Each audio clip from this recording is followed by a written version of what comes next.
उत्तर प्रदेश जहां से सरकार तय होती है, यहां केंद्र की राजनीति का सीधा कनेक्शन है। सीटों और आबादी के हिसाब से देश के सबसे बड़े इस राज्य में लोकसभा चुनाव का नतीजा भी सरकार बनाने के लिए बहुत मायने रखता है। इस बार के लोकसभा चुनाव में उत्तर प्रदेश में बीजेपी को बड़ा नुकसान हुआ है। वहीं इंडिया गठबंधन ने आधी से ज्यादा सीटें जीतकर बता दिया कि पिक्चर अभी बाकी है। सदियों का अभूतपूर्व धैर्य, अनगिनत बलिदान, त्याग और तपस्या के बाद हमारे प्रभु राम आ गए हैं।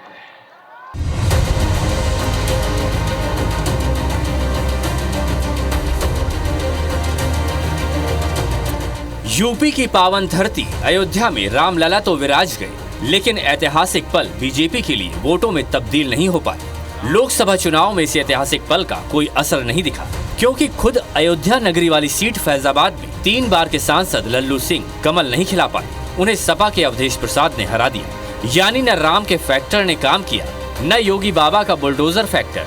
उत्तर प्रदेश में बीजेपी को पिछली बार से बड़ा नुकसान हुआ है। 2019 के लोकसभा चुनाव में यूपी में बीजेपी अकेले 64 सीट जीती थी, लेकिन इस बार 40 का आंकड़ा भी नहीं छू सकी। जबकि इंडिया गठबंधन बीजेपी पर भारी पड़ गया।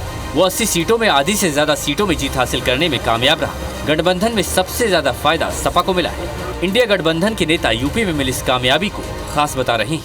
यूपी की जनता से मैं कहना चाहता हूं, आपसे ज्यादा पॉलिटिकल विजडम, मतलब आपने कमाल करके दिखा दिया। यूपी की जनता ने कमाल करके दिखा दिया। मैं समझती हूँ उत्तर प्रदेश की जनता ने भारतीय जनता पार्टी को एक सबक सिखाने का काम किया है। उनका अहंकार, उनकी तृष्णा को तोड़ने का काम किया कहीं ना कहीं। और जो मौजूदा सरकार थी वो ये मानने को तैयार नहीं थी। सभी लोग परेशान हैं और कहीं ना कहीं ये लोगों की जीत है। यूपी में बीजेपी को हुए नुकसान का अंदाजा इसी से लगाया जा सकता है कि मोदी सरकार के 6 मंत्री अजय मिश्र टेनी, स्मृति ईरानी, महेंद्र नाथ पांडेय, भानु प्रताप वर्मा, साध्वी निरंजन ज्योति और कौशल किशोर चुनाव हार गए। वहीं वाराणसी में पीएम मोदी की बात करें तो पिछली बार वो 5 लाख से ज्यादा वोट से जीते थे, लेकिन इस बार ये अंतर सिर्फ 1.5 लाख वोटों का रहा। पीएम मोदी के वोटों में ये कमी यूपी के सेंटीमेंट को भी जाहिर करता है। हालांकि यूपी के रिजल्ट को लेकर बीजेपी नेताओं की अपनी अलग दलील है। जो चुनाव जीते उन्हें मेरी ओर से बधाई।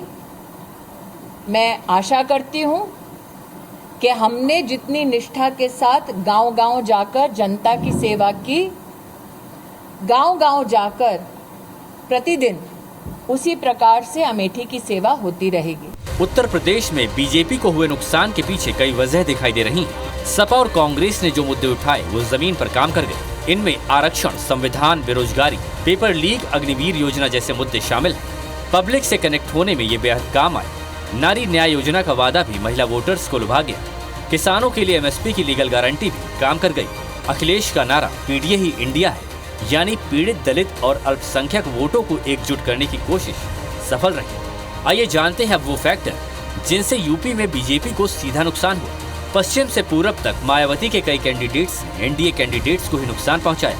ये चर्चा कि मोदी 3.0 में यूपी में योगी आदित्यनाथ को सीएम पद से हटाया जा सकता है, ये भी नुकसान की वजह रही। कई वजहों से राजपूतों की नाराजगी बीजेपी को वोटों का नुकसान कर गई।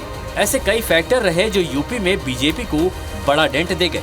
राजनीति के जानकारों के मुताबिक उत्तर प्रदेश में बीजेपी को सत्ता विरोधी लहर का नुकसान भी उठाना पड़ा है। सवाल तो ये भी उठ रहे हैं कि बीजेपी ने सही उम्मीदवारों का चयन नहीं किया और इसी वजह से आधी से ज्यादा सीटों पर इंडिया गठबंधन के उम्मीदवार भारी पड़ गए। Election desk, IBC 24।